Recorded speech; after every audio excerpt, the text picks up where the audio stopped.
Hey, I appreciate you watching Mondays with Mike. It's Easter week. You can't read the death, burial, and resurrection of Jesus in Matthew, Mark, Luke, and John, and the times it's referred to in the book of Acts, without hearing about a couple of thieves. And I know that the two thieves on either side of the cross get a lot of attention, but there was another thief that day. There was the third thief, and he's mentioned in each of the Gospels and in the book of Acts. He's referred to Barabbas. Barabbas was a revolutionary, most likely a folk hero of the people, who was in prison, most likely for some kind of political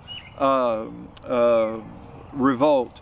And that's what the Jewish people wanted. On Sunday, when they said, "Jesus, save us now," they were hoping that this Messiah would overthrow the political oppression that they were experiencing from the Roman government. But by the end of the week, Jesus wasn't going to do that, and so they turned on him, the crowd did. And instead they said, instead of giving us this Jesus who is called the Christ, give us this Jesus Barabbas. And he's actually named Jesus Barabbas. And so Pilate actually says, who do you want? Joshua, Yahweh saves, is what Jesus is the Greek name for the Hebrew name Joshua, which means Yahweh saves. So you want Yahweh saves politically, or Yahweh saves this guy that's not, political? And they give us Barabbas, give us Barabbas.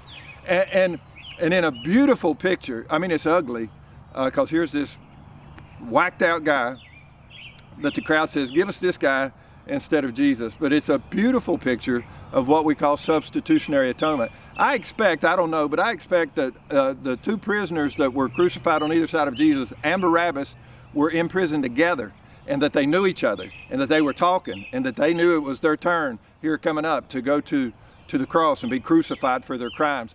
The Bible indicates very clearly one knew he was guilty and deserved death. But I wonder about Barabbas when the other two guys were taken and Jesus was taken in his place. What did he do? What did he do? The Bible does not say. Was he forever changed positively because he knew an innocent man died for him, or did he just go about his business and ignore it? What about us? What about you?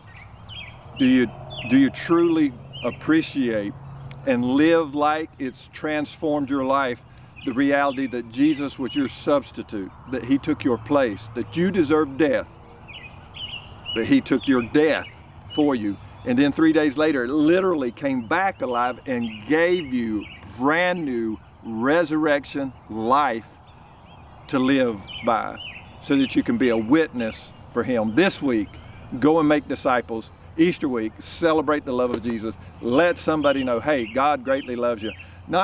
It's not going to be a political savior. It's going to be a spiritual savior. I appreciate you watching Mondays with Mike. Never ever forget, especially this Easter week, you are greatly loved.